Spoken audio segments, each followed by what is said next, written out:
Welcome to YOUCANIC. Today on YOUCANIC we have a 2015 Jaguar F-Type, and on this F-Type we're going to go over how you would add engine coolant to this vehicle.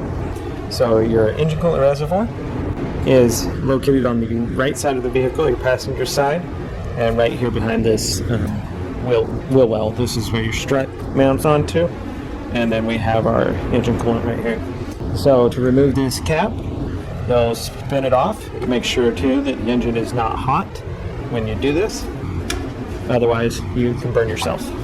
So we just spin this cap off, we add the coolant in there, the orange variety, or the coolant that is made for this vehicle.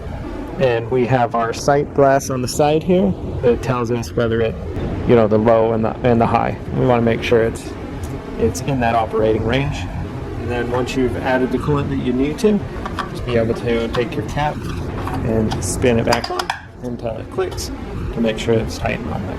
Watching YOUCANIC, where you can be the mechanic.